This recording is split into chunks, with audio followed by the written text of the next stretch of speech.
Voltamos e peço desculpa pela sua orelha. Seu ouvido, na verdade. É, a orelha interna também. Pessoal, a gente vai, então, lembrar hoje, né, revisar hoje histologia vegetal, estudo dos tecidos vegetais, e fisiologia vegetal na parte de fito-hormônios, com foco em auxina. Então, comecemos com a histologia vegetal. Lembremos da definição de um tecido. O que é um tecido em biologia? Seja num animal, seja numa planta. Um tecido é um conjunto de células que desempenham uma determinada função, ou determinadas funções. Então, por exemplo, o meu tecido aqui em um animal, em um mamífero, o meu tecido adiposo, eu tenho diversas células que juntas desempenham determinadas funções. Que tipo de função? Reserva energética, por exemplo. Isolamento térmico, por exemplo. Então, no caso de um mamífero como eu. E nas plantas, quais são os tecidos e quais são as funções? Então, eu já deixei semi-pronto aqui, só para a gente preencher. Vejamos. A gente tem um tipo, é claro que isso é um resumo, tá, gente? Eu estou elencando os principais, é claro que existem mais tecidos dentro de um vegetal, mas no ensino médio, mais no vestibular, vocês vão ficar mais ou menos nesses aqui mesmo. O principal tecido que a gente vai trabalhar, o principal tecido que existe é o tecido meristemático, é o meristema.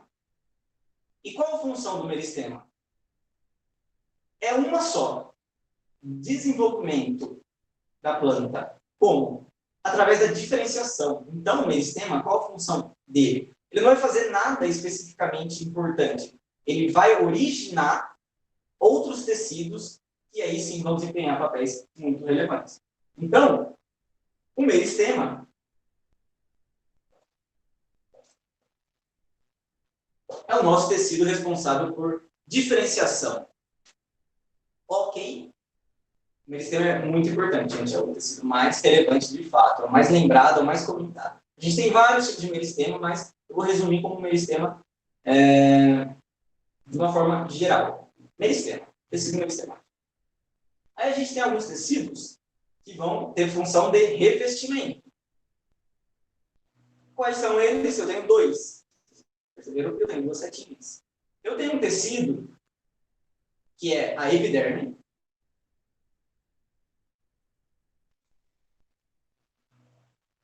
E eu tenho um tecido que é o suber. Aí você me pergunta, Coutinho, como eu sei quando tem epiderme, como eu sei quando tem suber? Ou os dois acontecem ao mesmo tempo, eles ocorrem ao mesmo tempo? Não, meu jovem. Ou minha jovem. A epiderme a gente vai encontrar na folha, por exemplo. A epiderme é um tecido de revestimento, só que é um tecido unistratificado, ou seja, em geral eu vou ter só uma camada de células formando a epiderme. É um tecido formado por células vivas, assim como o meristema. Pode até achar isso estranho, meio óbvio, mas na verdade não é, a gente vai ver daqui a pouco por quê. E ele é um tecido que a gente vai enxergar, normalmente, né, nesses órgãos mais delicados, órgãos verdes, e por aí vai, como a folha. Né? A folha é o principal exemplo disso. Na raiz a gente tem também epiderme, mas é uma epiderme um pouco diferente. E a gente tem o suber. O suber é o que muita gente chama de casca. Na verdade, a casca é algo bem complexo, formado por alguns tecidos, mas a parte mais externa, então imagina uma árvore. Sabe quando você está enxergando uma árvore, uma planta bem grande, uma planta de grande porte, e desprende algumas coisas do caule daquela planta, desprende algumas coisas do tronco daquela planta? Aquilo é o suber. Aquilo que está se desprendendo é o suber. A coisa mais externa em um vegetal de grande porte, em uma planta de grande porte, uma árvore, é o suber. O suber, o suber, né? Não, na verdade. Na verdade, a cortiça é um tipo de suber. Aquela cortiça que a gente usa para fazer rolha. Quando a gente descobriu as células, né, a humanidade descobriu as células, foi através de um filete de cortiça, como curiosidade histórica aí para vocês. A cortiça, ela é produzida, ela existe a partir do suber. O suber é um tecido formado por células mortas. Então, eu vou colocar uma cruzinha aqui, com todo respeito ao nosso suber. Aí a gente tem, como os tecidos de sustentação, dois também. Que se terminam com ênquima. O colênquima e o esclerênquima.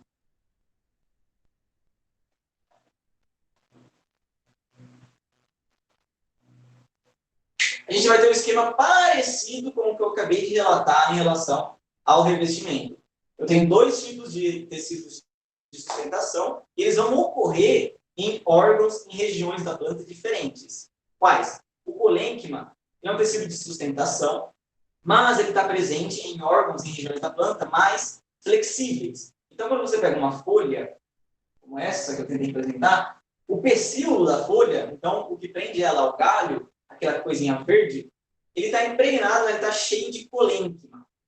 E o esclerênquima, por outro lado, lembrando que o colênquima é um tecido composto por células vivas, assim como a epiderme, e, por outro lado, o esclerênquima é um tecido de sustentação constituído por células mortas. Aí você pode achar isso estranho, mas, apesar disso não ser comum em animais, então, por exemplo, eu não tenho um tecido, eu não tenho tecidos mortos dentro de mim. Se eu tivesse, provavelmente já estaria morto, na verdade, porque isso ia necrosar e nas plantas, isso é diferente. Nas plantas, a gente tem vários tecidos que são constituídos por células mortas. Isso é muito interessante. E para eles funcionarem, para eles desempenharem o papel que eles precisam desempenhar, eles precisam estar mortos de fato. Isso é muito interessante. Da mesma forma, o colênquima, como eu falei, ele vai estar presente em órgãos flexíveis, em regiões flexíveis, verdinhas. E o esclerênquima, ele vai estar sustentando, e vai ser importante sustentando, regiões mais rígidas. Regiões onde, por exemplo, eu falei do pecíolo, a partinha verde da folha, embaixo, o pezinho da folha, o galho que normalmente é marrom, ele é bem mais rígido, bem mais forte, ele vai ter muito esclerênquima. Então, o esclerênquima e o colênquima, eles vão ter funções semelhantes, mas papéis praticamente opostos. Eu vou ter bastante colênquima em certa região, vou ter bastante esclerênquima em outro tipo de região, outro tipo de órgão. Continuando, a gente chega num item muito interessante, que são os tecidos de preenchimento. Aí você pode estranhar, por que tecidos se só tem uma seta? Acontece que o parênquima,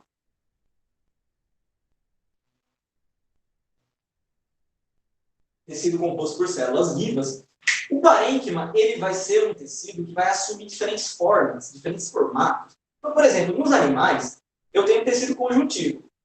O tecido conjuntivo ele assume diferentes formas dependendo de onde ele está. Então, o osso é um tecido conjuntivo, a cartilagem é um tecido conjuntivo, o próprio tecido adiposo, que eu comentei, é um tecido conjuntivo. Dependendo do lugar que esse tecido conjuntivo está, ele assume uma nova versão dele mesmo para desempenhar um papel específico. O parênquima ele vai atuar de maneira semelhante. Eu posso ter um parênquima amilífero, onde eu vou ter armazenado amido. Eu posso ter isso é bem comum nas raízes, por exemplo, na mandioca, eu tenho bastante parênquima amilífero, bastante reserva de amido. Eu posso ter o parênquima aerífero, que serve para armazenar ar. Aí você pensa, por que uma planta vai querer armazenar ar? Isso é muito comum em plantas aquáticas, que elas armazenam ar para poderem flutuar na água. Eu também posso ter, também existe o parênquima aquífero, em situação oposta às plantas de água. O parênquima aquífero ele vai ser comum em plantas que vivem no deserto, por exemplo. Por quais motivos? Porque a planta precisa armazenar água, porque a água é escassa. A água não está sempre disponível. Então, a planta acaba tendo o parênquima aquífero. E, por último, mas não menos importante, eu tenho os famosos tecidos de condução. Xilema e floema. Lembre-se que isso é só uma revisão. Se você tiver dúvida, por favor, comente aí que eu vou voltar em todas as dúvidas e vou explicar com calma, sem pressa nenhuma, depois que a gente acabar tudo isso.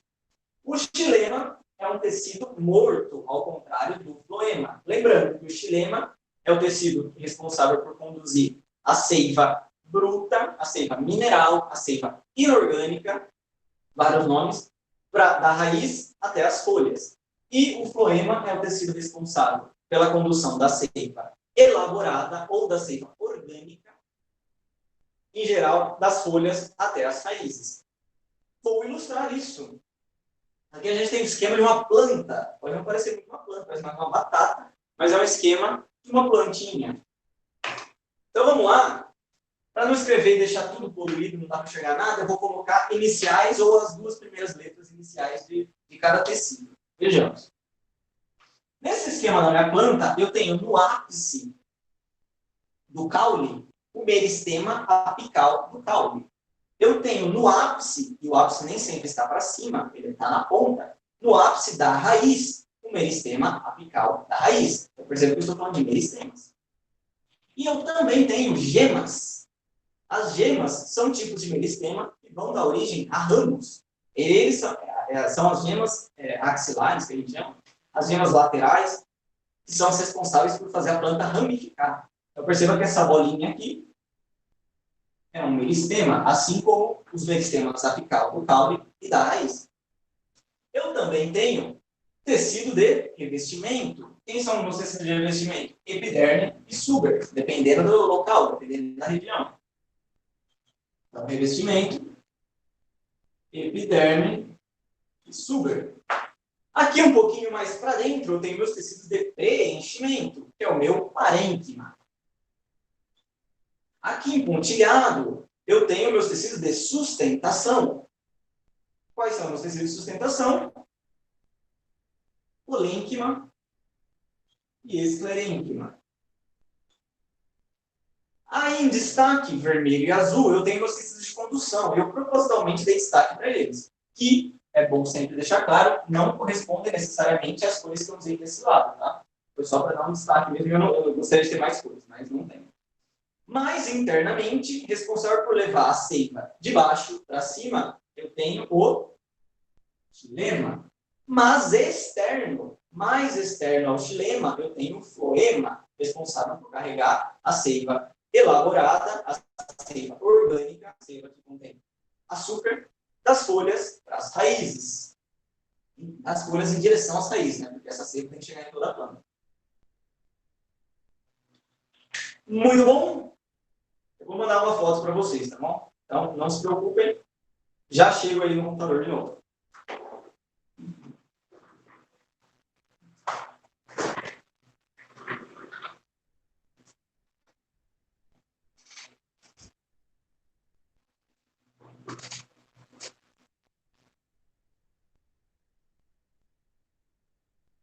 Voltei! Estou aqui de novo com vocês. Pessoal, qualquer problema com o meu áudio, qualquer problema com a imagem, por favor, me avisem, tá? Me comuniquem, me falem, para eu tentar resolver. E comentem suas dúvidas agora ou anotem aí para comentar o fim da aula. Vou compartilhar com vocês os slides para a gente conversar sobre fito-hormônios.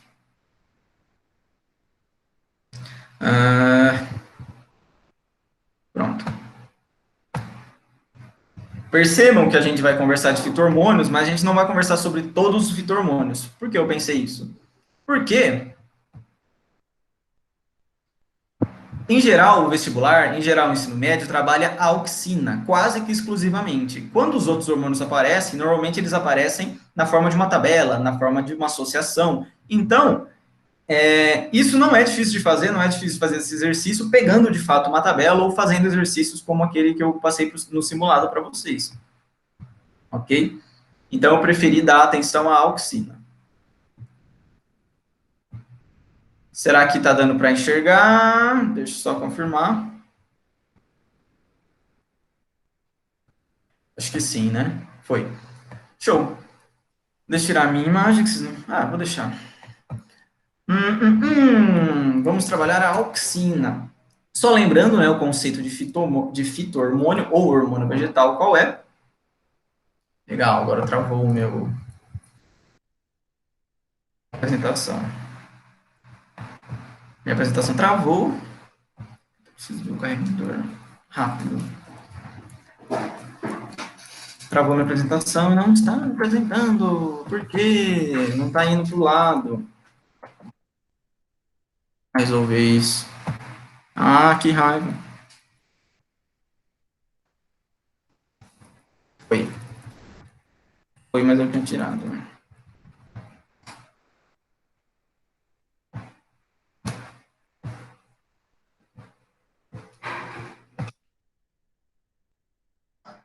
Vai agora. Aí, agora tá indo. Pessoal, só lembrando o conceito de fito-hormônio. As plantas, elas crescem e se desenvolvem. São seres vivos, ok? E, para acontecer esse crescimento e esse desenvolvimento, a gente depende de alguns fatores. Os fatores externos são a luz, água, temperatura, umidade, disponibilidade de carbono, disponibilidade de oxigênio, enfim, fatores externos. E os fatores internos das plantas são principalmente representados pelos fito-hormônios, ou hormônios vegetais. Os hormônios vegetais, eles são, de forma semelhante ao que ocorre nos animais, substâncias responsáveis por ativar ou desencadear certos processos muito importantes para a vida da planta. Mas, diferentemente do que ocorre em animais, os hormônios vegetais, eles são produzidos em diversos locais e eles têm diversas funções. Normalmente, em animais, os hormônios são muito específicos. Em plantas, é o contrário disso. As auxinas, por que auxinas e não auxinar? Porque, na verdade, é um grupo de hormônios, né? A gente pode, não tem problema falar só auxina, né? Normalmente a gente até fala auxina, mas, na verdade, só para vocês saberem, é um grupo de hormônios com características muito semelhantes. As auxinas, elas foram os primeiros fito-hormônios entendidos e descritos. Até por isso elas são tão relevantes e tão comentadas e tão faladas. Elas são produzidas, como eu falei, né, como qualquer outro hormônio, em diversos locais, mas principalmente as auxinas são produzidas no meristema apical do caule, aquele pontinho preto lá em cima que estava no meu desenho. E entre os efeitos, né, diversos efeitos, mas entre os efeitos das auxinas está o crescimento, o alongamento, a dominância apical, o desenvolvimento dos frutos, a atuação dos tropismos e outros. Coloquei aqui os mais lembrados, os mais importantes, de certa forma. Eu não gosto muito de usar a palavra importante, mas eu acabo usando bastante. Percebam como interessante que o mesmo hormônio, em concentrações idênticas, apresenta efeitos diferentes, dependendo do órgão e dependendo da região. Por exemplo, essa mesma concentração, por exemplo, vou colocar aqui onde está meu mouse. Esta concentração de auxina, AIA, né, é uma sigla para um tipo de auxina, o mais famoso também. Essa concentração aqui, onde meu mouse está, ela causa um efeito de inibição do alongamento, inibição do crescimento na raiz, e, pelo contrário, uma alta indução de crescimento no caule. A mesma concentração. Então, o que ocorre no caule e na raiz são opostos. Isso é muito interessante. E as gemas, né, são aqueles meristemas laterais que eu comentei para você lá no desenho. Então, é muito importante lembrar que a sensibilidade à auxina varia de acordo com o órgão ou região do vegetal. Determinada concentração vai ter efeito oposto em caule e raiz. Pode ter efeito oposto em caule e raiz. O efeito talvez mais lembrado da auxina na planta, dominância apical. O que seria uma dominância apical? Calma que eu não vou ficar lendo esses textos, é mais porque como eu enviei para vocês, talvez fique até mais fácil para vocês estudarem. Depois eu vou usar mais as imagens. A auxina, ela é principalmente produzida, como eu falei para vocês, no meristema apical da planta. Aquela mesma bolinha que eu desenhei lá em cima do nosso esquema, que parece uma batata. Então, lá a auxina é muito produzida. E isso vai fazer, então, ela está no ápice do meu ramo principal, esse meristema, e é lá que a auxina é produzida. Por que, eu pergunto para vocês, vejam bem nessa imagem, esse ramo, ele cresce, ele fica de boa, mas os ramos de baixo, as outras gemas laterais, que são aquelas bolinhas menores perto das folhas, eles não crescem. Porque eles são dominados pela gema apical, pelo meristema apical. Eles são dominados em que forma? A auxina, que é produzida pela gema apical, impede as gemas laterais ou axilares de se desenvolver, de crescer. Aí, quando eu vou lá e podo esse meristema apical, eu tiro esse meristema apical, que é a nossa imagem B, as gemas axilares se desenvolvem, as gemas axilares crescem. E isso é muito importante na jardinagem. Então, quando você tem um muro aquele muro de cerca viva, é muito importante a poda correta, porque com a poda correta, você é capaz de fazer o muro ficar bem cheio, bem frondoso, bem bonito. Porque se você não poda, a planta simplesmente vai crescer retinha. Ela não vai ramificar tanto quanto ela ramificaria com a poda. Isso é muito interessante também. Outro efeito muito relevante, muito lembrado das auxinas, são os tropismos. Eu vou ter dois tipos principais de tropismo. O grave tropismo, que é o tropismo no sentido oposto ou a favor da gravidade, e o fototropismo, no sentido a favor ou contrário à luz. O que ocorre? Ocorre que, vocês devem saber muito bem disso, a raiz da planta cresce para baixo, o caule da planta cresce para cima. Por que isso acontece? A gente sabe explicar por que isso acontece, e isso é muito bonito. Isso ocorre devido ao gravitropismo. E quem causa o gravitropismo é a auxina. E percebam, né, nessa foto aqui que, independentemente da forma que você coloca uma raiz para crescer, pode ser reto, pode ser certo, pode ser de lado, pode ser de ponta cabeça, na hora que o caule e a raiz estiver saindo, estiver se desenvolvendo, o caule sempre vai crescer para cima e a raiz sempre vai crescer para baixo. E o que é esse para baixo para cima? É em direção ao centro da Terra. É a ação da gravidade na planta. Aí você me pergunta como isso é possível.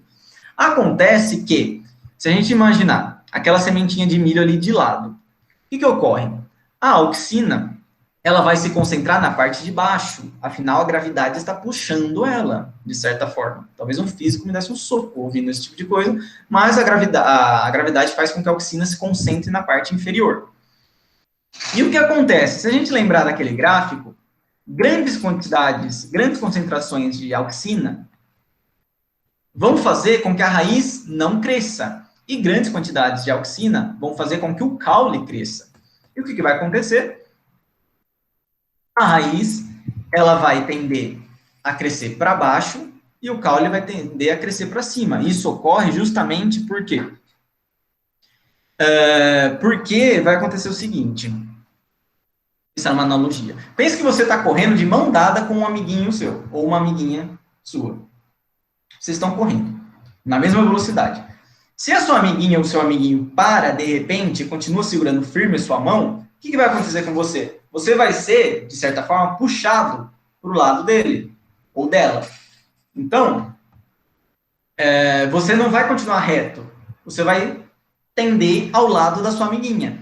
E é isso que acontece. A parte que cresce nesse esquema, que são opostos, né, justamente por causa da concentração na raiz e no caule, a parte que cresce, ela vai entortar na direção da parte que não cresce. Então, na raiz, a grande concentração de auxina vai fazer com que a raiz não cresça. A face inferior não cresça. Por outro lado, a face superior vai crescer, e vai crescer se virando para baixo. Do lado do caule, eu tenho o processo oposto. A face inferior vai crescer, porque eu tenho bastante concentração de auxina, e a face superior não cresce. E eu tenho esse entortamento, esse direcionamento do caule e da raiz, respectivamente, para cima e para baixo. Ok. Lembrando, estou falando um pouco rápido, isso é proposital. Anotem coisas que vocês... não ficou muito claro, professor, preciso que você explique de novo. Isso é totalmente compreensível, esses assuntos não são dos mais simples. E eu tenho o fototropismo, que vai acontecer de maneira parecida, mas o fator que determina isso não é mais a gravidade, é a luz. Então, vejam bem, nessa imagem, como eu tenho uma plantinha em cima de uma mesa, e do lado direito é uma casa, né, uma casa que não tem luz natural, e do lado esquerdo eu tenho uma janela, ou uma porta, de onde bate luz natural. Olha o que acontece com as plantinhas. Elas crescem em direção à luz. Por que elas fazem isso? Porque elas adoram luz, elas amam luz, elas são apaixonadas por luz. Podia até ser se elas tivessem um sistema nervoso e um raciocínio complexo. Mas não é isso que acontece. Vai acontecer que a auxina, ela é uma substância fotofóbica. O que isso significa? Ela foge da luz.